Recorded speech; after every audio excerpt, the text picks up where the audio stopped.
Haleluya. Shalom. Shalom. Bagaimana kabarnya Bapak Ibu Saudara? Mungkin sudah dijawab dengan batuk-batuk. Oh, saya lagi longkrah om gitu. Waduh. Ya, puji Tuhan. Ya, tetapi tidak semuanya. Amin. Ya, tadi dikatakan Pak Toto, ya banyak yang batuk pilek ya habis Natal ini Bapak Saudara ya. Tapi tidak semuanya ya, karena kita yakin dan percaya bahwa kita tetap tinggal dalam perlindungan Tuhan, amin. Puji Tuhan, mari Bapak Ibu Saudara, kita sudah menaikkan berapa pujian kepada Tuhan, tentunya kita akan siapkan hidup kita, hati kita, kalau sebentar kita akan sama-sama terima firman Tuhan. Saudara siap diberkati Tuhan? Haleluya. Bapak Ibu Saudara, hari ini adalah hari yang kelima ya, kita sudah masuk di tahun yang baru, yaitu tahun 2025.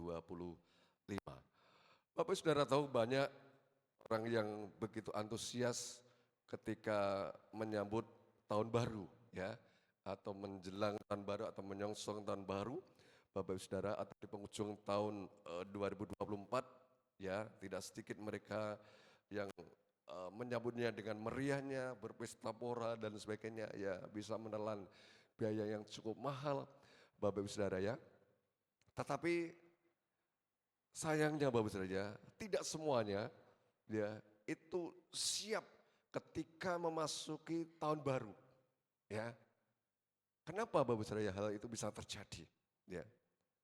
Karena mereka dibayang-bayangi dengan kekhawatiran, ketakutan, ya, kecemasan dan lain sebagainya. Bagaimana nanti baru ada kabar seperti ini, berita seperti ini dan sebagainya. Ya, ketika menyambutnya mereka begitu antusias, tetapi ketika sudah memasukinya Bapak Saudara, mereka belum begitu siap. Ya, karena mereka tidak ada sesuatu yang diandalkan, karena mereka mengandalkan hanya pengalamannya sendiri, kepintarannya, atau mungkin hal apa yang mereka punyai dan sebagainya Bapak Saudara.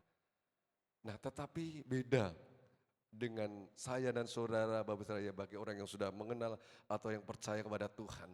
Tentunya kita tidak lagi memiliki rasa takut ataupun bimbang, ragu, pesimis ketika kita masuk di dalam tahun yang baru. Amin saudaraku, amin.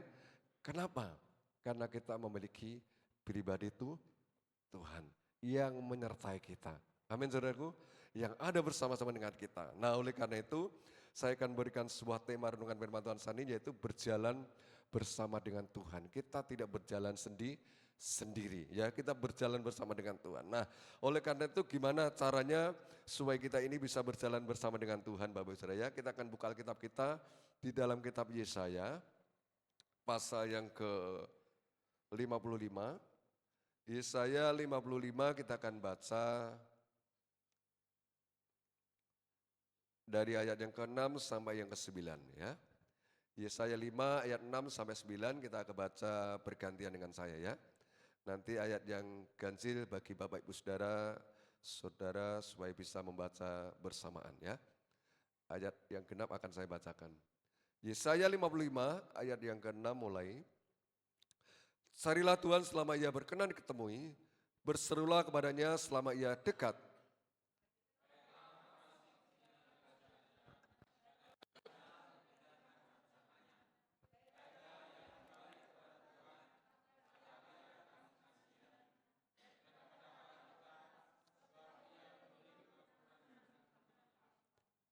Sebab rancanganku bukanlah rancanganmu dan jalanmu bukanlah jalanku. Demikianlah firman Tuhan.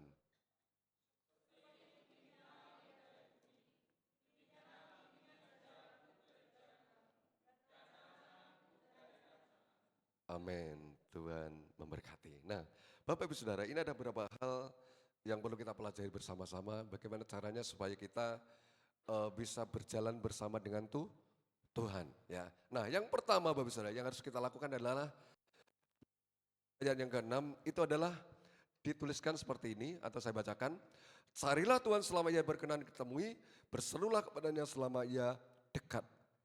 Nah, yang pertama yang harus kita lakukan kalau kita mau berjalan bersama-sama dengan Tuhan adalah kita harus mencari Tuhan. Kita harus mencari Tuhan. Amin saudaraku. Kita harus menemukan pribadi Tuhan. Ya, ingat saudara mungkin yang mengikuti Natal di tempatnya Pak Marga, ya, urgensi dari Natal itu sendiri adalah ketika kita itu adalah ketemu dengan Yesus. Amin saudaraku. Mari ke Bethlehem, Bethlehem rumah Allah. Ya.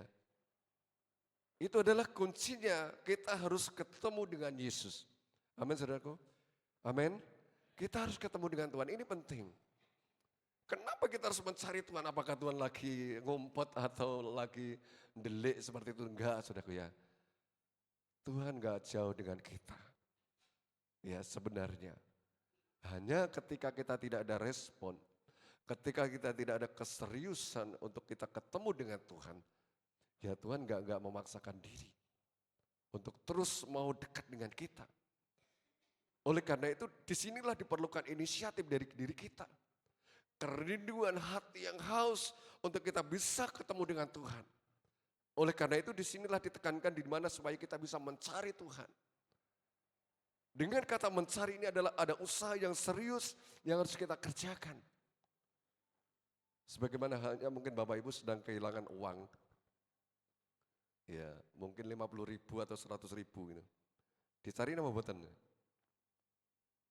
Wis gane lah hilang ora apa-apa cuma 50.000 100.000.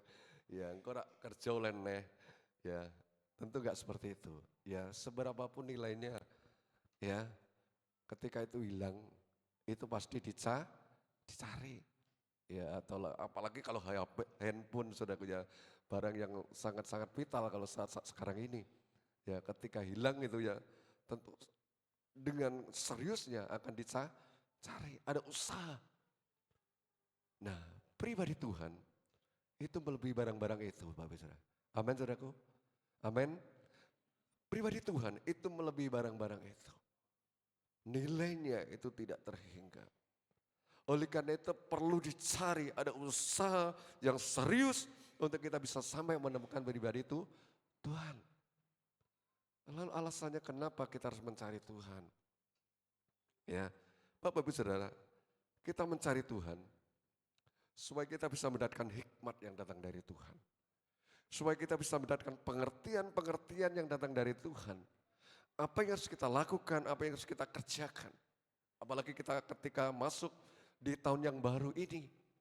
Ya, mungkin kita belum tahu secara persis apa yang harus kita lakukan, kita kerjakan, kita perbuat. Ketika kita datang kepada Tuhan dan kita menemukan pribadi Tuhan, disitulah kita akan bisa mengerti. Oh, ternyata Tuhan inginkan seperti ini. Tuhan maunya seperti ini. Tuhan menghendaki seperti ini. Jadi kita baru bisa melangkah ketika kita sudah ketemu dengan Tuhan. Amin saudaraku, ini pentingnya. Kita harus mencari Tuhan. Kita harus ketemu dengan Tuhan, Bapak Ibu Saudara. Nah sekarang Bapak Ibu Saudara, pertanyaannya, bagaimana caranya? Ya, supaya kita bisa caranya mencari Tuhan itu seperti apa? Ya jelas mencari Tuhan itu sebenarnya enggak sulit. Datang bersekutu dengan Tuhan. Amin saudaraku. Bersekutu dengan Tuhan melalui doa, pujian, penyembahan. Ya, kita merenungkan kebenaran firman-Nya. Ya, itu artinya kita sedang mendekat kepada Tuhan, sedang menemui Tuhan, sedang berbincang-bincang dengan Tuhan. Ini yang bisa kita lakukan. Ya. Dan ini penting sekali Bapak Saudara ya, kita harus bisa meluangkan waktu untuk kita benar-benar bisa ketemu dengan Tuhan. Doa yang kita lakukan ini bukan sekedar doa biasa. Seperti doa ketika mau makan, ketika kamu mau bepergian dan sebagainya. Doa yang sangat singkat bukan seperti itu. Tetapi ada waktu khusus untuk kita datang kepada Tuhan. Di tengah-tengah kesibukan kita, Tuhan sudah kasih waktu 1 hari, berapa jam? 24 jam. Coba kita renungkan. Yang kita pakai untuk Tuhan berapa jam? Ya. 24 jam itu sudah dipotong waktu rata-rata kalau orang dewasa itu istirahatnya 6 jam, mungkin bisa kurang seperti itu ya. Sudah dipotong berapa? Seperempatnya. Kemudian lainnya lagi sebagian besar dipakai apa? Untuk kerja. Sebagian lagi mungkin untuk eh, entah kemana begitu ya. Urusan yang ringan-ringan. Ya. Dan waktu Tuhan itu tinggal sedikit sekali. Dan ketika itu tidak kita ambil kesempatan yang ada, kita akan kehilangan kesempatan itu. Oleh karena itu, Bapak Ibu Saudara, kita harus betul-betul menjadi pribadi yang bijaksana. Waktu itu terus berjalan, Bapak Saudara. Ya, tak terasa sepertinya tak terasa kita sudah masuk di hari yang kelima ini, bulan Januari ini. Ini begitu cepat sekali, Bapak Saudara. Kalau kita tidak ambil kesempatan untuk kita bisa datang kepada Tuhan, kita akan banyak kehilangan kesempatan. Ya, sesibuk apapun mari kita luangkan waktu untuk kita bersekutu dengan Tuhan, untuk memuji Tuhan, untuk menyembah Tuhan. Ya, mungkin kita waduh sudah capek, sudah kesel dan lain sebagainya Bapak Saudara. Tetapi Tuhan tahu setiap kerinduan kita, hati kita. Asalkan kita memiliki kesungguhan untuk datang kepada Tuhan, disitulah Tuhan memberi kekuatan di dalam kehidupan kita. Ya, sebagaimana pujian tadi mengatakan bahwa engkaulah kekuatanku. Bapak Saudara, jadi ini yang penting. Kita harus datang kepada Tuhan. Kita harus temui Tuhan. Ya, untuk kita bisa mendapatkan hikmat dan pengertian yang datang dari Tuhan sehingga kita bisa melakukan segala sesuatu seturut dengan kehendak Tuhan. Kemudian yang kedua, caranya berjalan bersama dengan Tuhan. Ya, kita baca di ayat yang ke-7 dulu. Baiklah orang fasik meninggalkan jalannya, dan orang jahat meninggalkan rancangannya, baiklah ia kembali kepada Tuhan, maka dia akan mengasihaninya, dan kepada Allah kita sebab ia memberi pengampunan dengan limpahnya. Nah, ayat ini kepada kita supaya kita tidak mengikuti jalannya orang fasik atau orang berdosa. Ya, kita tidak boleh mengikuti jalannya orang fasik atau orang berdosa. Kenapa Bapak Ibu Saudara? Kita tidak boleh ya mengikuti jalannya orang fasik. Sekarang kita akan lihat dulu di dalam Mazmur. Coba kita akan baca dalam Mazmur pasal yang pertama. Nah ini ayat tentu juga sudah hafal mungkin Bapak Ibu Saudara ya. Mazmur 1, saya minta tolong salah seorang bacakan. Ayat yang keempat sampai 6. Mazmur 1 ayat 4 sampai 6. Monggo yang bersedia membacakannya.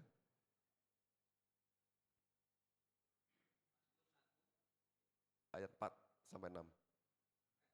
6. Ya.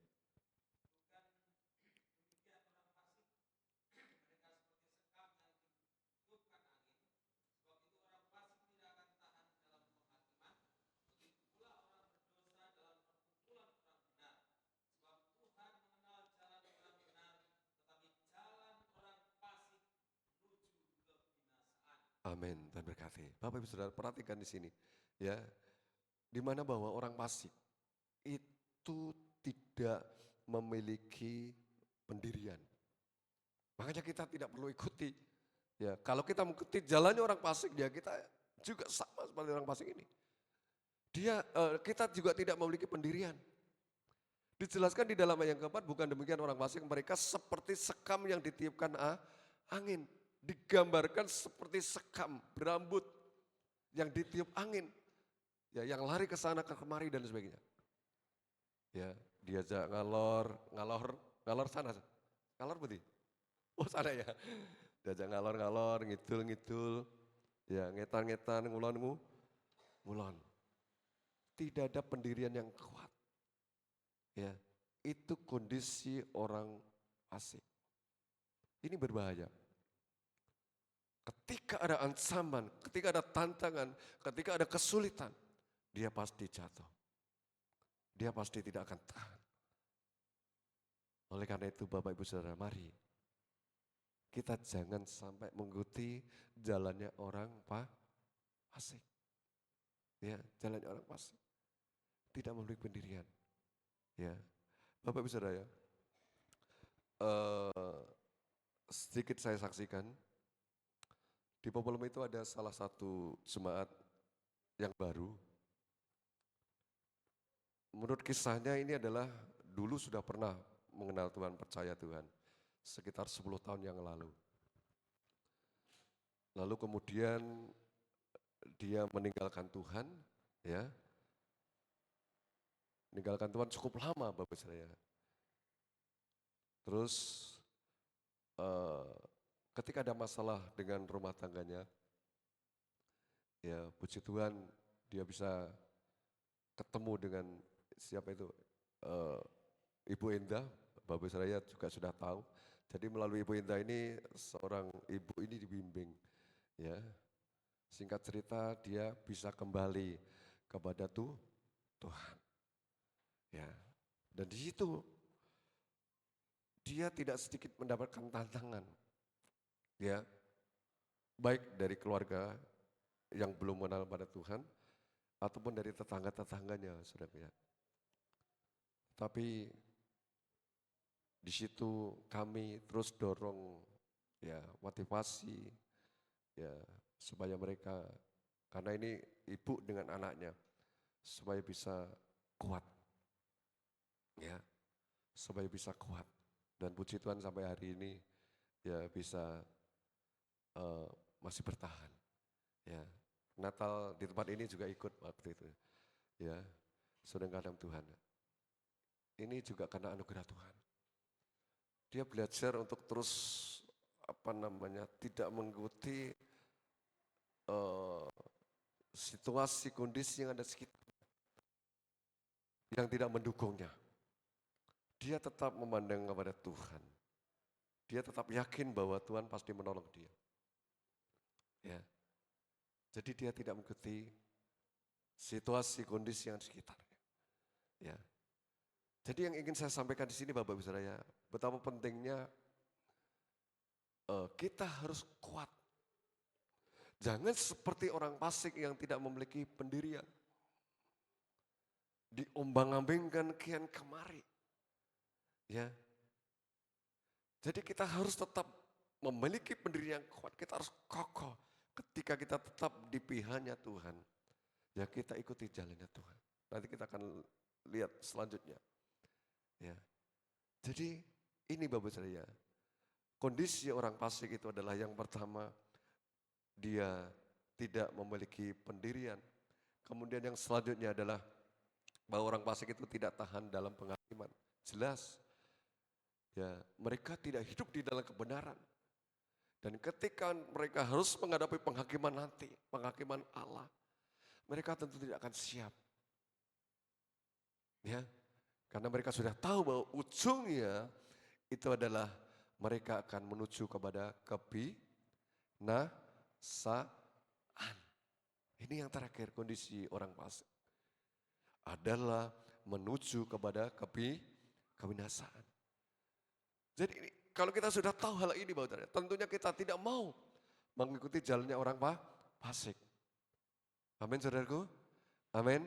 Kita tidak mau mengikuti jalan orang fasik. Jadi Bapak Saudara, ini yang kedua. Kalau kita mau berjalan bersama dengan Tuhan, jangan kita mengikuti jalannya orang fasik. Kemudian yang terakhir, ya jelas kalau kita sudah mencari Tuhan, menemukan Tuhan, dan kita tidak mengikuti jalannya orang fasik, yang terakhir ini, baru kita bisa mengikuti jalannya Tuhan. Ya, mengikuti jalannya Tuhan. Kembali ke Yesaya tadi Bapak Saudara ya, pasal yang ke-55 tadi. Di bagiannya yang ke-9, saya bacakan, seperti tingginya langit, bumi dan tingginya jalanku dari jalanmu dan rancanganku dari rancanganmu. Atau dari ayat 8, sebab rancanganku bukanlah rancanganmu dan jalanmu bukanlah jalanku, demikianlah firman Tuhan. Seperti tingginya langit dari bumi, demikianlah tingginya jalanku dari jalanmu dan rancanganku dari rancanganmu. Nah, Bapak Ibu Saudara, Kita tahu bahwa rancangan kita dengan rancangan Tuhan itu berbeda. Jalan kita dengan jalannya Tuhan itu memang berbeda. Kenapa berbeda? Manusia memiliki ambisi, kemauan, kedagingan. Ya, sedangkan Tuhan jalannya adalah menuju kepada kehidupan. Ini yang seringkali bertolak belakang. Nah, oleh karena itu, kalau kita ingin bersama-sama dengan Tuhan, berjalan bersama-sama dengan Tuhan, ya kita harus bisa mengikuti jalannya Tuhan. Walaupun ini bertentangan dengan keinginan kita, kemauan kita. Ya, supaya kita bisa terus dituntun oleh Tuhan. Supaya kita terus bisa dibimbing oleh Tuhan. Ketika kita jalan sendiri, ya kita nggak bisa dibimbing atau dituntun oleh Tuhan. Tetapi kalau kita terus mengikuti jalannya Tuhan, kita mengikuti rancangannya Tuhan, kita mengikuti kehendaknya Tuhan, kita akan pasti terus dituntun oleh Tuhan. Kita akan dibimbing oleh Tuhan. Dia adalah sebagai gembala agung kita. Amin saudaraku. Kalau kita menjadi domba-domba yang nurut, domba-domba yang ngikut. Ya, seperti domba-domba di Palestina sana saudaraku ya, itu domba-dombanya nurut, gembalanya di depan. Ya, itu gerombolan domba-domba itu bisa ngikuti kemana gembala itu berjalan. Ya, beda dengan kambing-kambing di Indonesia ini ya. Kalau gembalanya di depan, kambingnya di belakang, ucul, hilang. Seperti itu saudara dalam Tuhan ya. Nah kita tentunya tidak mau seperti kambing, tetapi kita mau seperti domba yang nurut, memiliki pendudukan diri, memiliki kerendahan hati untuk kita bisa mau dituntun oleh Tuhan. Ya, makanya Tuhan sendiri juga ajarkan kepada kita, di mana supaya kita bisa memakai kuk yang dipasang oleh Tuhan. Ya, kuk yang kepasang itu adalah enak dan bebanku pun adalah ringan. Kenapa bisa ringan? Ketika kita berjalan bersama-sama dengan Tuhan, seperti gambarannya kuk atau pasangan lembu atau sapi itu saudara ya, dua lembu satu pasangan itu berjalan beriringan, itu akan aman. Ya, enggak sakit. Ya. Tetapi kalau satu pasangan dua lembu, yang satu lembunya ke kiri, yang satu lembunya ke kanan, sakit enggak lahirnya? Sakit. Kenapa kita kadang-kala kita merasakan sakit? Maksudnya bukan sakit jasmani, sakit di dalam kehidupan rohani kita. Karena kita belum berjalan bersama dengan Tuhan. Kita seringkali melangkah sendiri. Kita berjalan sendiri. Tuhan jalan lurus, kita bisa belok jalan kiri atau jalan kanan. Ya, oleh karena itu mari, ketika Tuhan sudah pakai kok dalam kehidupan kita, ya kita terus ikuti. Kalau kita ikuti terus maju ke depan, terus maju ke depan, kita akan bisa merasakan rasa yang enak dan nyaman itu di dalam kehidupan kita. Jadi ini pentingnya Bapak Ibu Saudara, kenapa kita harus mengikuti jalannya Tuhan? Kita akan terus dituntun oleh Tuhan. Kita akan dibimbing oleh Tuhan. Nah kemudian Bapak Ibu Saudara yang kasih dengan Tuhan, kalau kita dituntun oleh Tuhan, kita akan bisa menikmati sesuatu yang indah di dalam kehidupan kita ya. Coba kita akan lihat atau kita baca di ayat yang ke-12. Kita akan baca bersama-sama Bapak Ibu Saudara, Yesaya 55 ayat 12. Sudah ketemu? Yesaya 55 ayat 12. 23. Sungguh kamu akan berangkat dengan sukacita dan akan diantarkan dengan damai. Gunung-gunung serta bukit-bukit akan bergembira dan bersorak-sorai di depanmu, dan segala pohon-pohonan di padang akan bertepuk tangan. Amin. Ini sejarah dari bangsa Israel yang dikeluarkan dari dari Babel, saudara dalam Tuhan ya. Di mana bahwa Tuhan ingin mengembalikan mereka ke daerah asalnya. Dan ketika mereka dikeluarkan dan mereka terus mau dituntun oleh Tuhan, mereka sangat bersuka cita. Bapak Saudara. Dan inilah juga yang bisa kita nikmati, kita rasakan. Kalau kita mau berjalan bersama-sama dengan Tuhan, Bapak Saudara, kita terus ikuti jalannya Tuhan, ikuti langkahnya Tuhan. Kita akan terus bisa menikmati yang namanya sukacita dan damai sejahtera itu di dalam diri kita. Amin saudaraku. Kita akan menikmati damai sejahtera, kita akan menikmati sukacita. Walaupun dunia dipenuhi dengan ketakutan, kecemasan, kebimbangan, keraguan-raguan, pesimis, dan lain sebagainya. Tetapi kalau kita berjalan bersama-sama dengan Tuhan, kita akan tetap bisa menikmati sukacita. Amin saudaraku. Kita akan tetap menikmati damai sejahtera. Ya, walaupun harus menghadapi tantangan kesulitan apapun, kita tidak takut. Karena apa? Karena Tuhan ada bersama dengan kita. Amin saudaraku. Jadi ini pentingnya. Kenapa kita harus berjalan bersama-sama dengan Tuhan. Jadi sebagai kesimpulannya Bapak Ibu Saudara, mari ya kita sudah masuk tahun 2025 ini dan kalau kita terus mau menikmati sukacita yang datang dari Tuhan, kekuatan yang datang dari Tuhan, kedamaian yang datang dari Tuhan, mari kita jangan jalan sendiri atau jangan jalan mengikuti jalannya orang fasik. Tetapi biarlah kita jalan mengikuti jalannya Tuhan. Amin saudaraku. Atau kita berjalan bersama-sama dengan Tuhan. Sehingga disitulah kita akan bisa menikmati sukacita dan damai sejahtera Allah itu di dalam kehidupan kita. Puji Tuhan. Demikianlah renungan saat siang hari ini Bapak Saudara. Ini biarlah bisa memberkati kita semuanya. Amin firman Tuhan. Tuhan memberkati. Mari kita akan siapkan seluruh depan kita untuk kita bisa menikmati perjamuan kudus. Saya undang bangkit berdiri.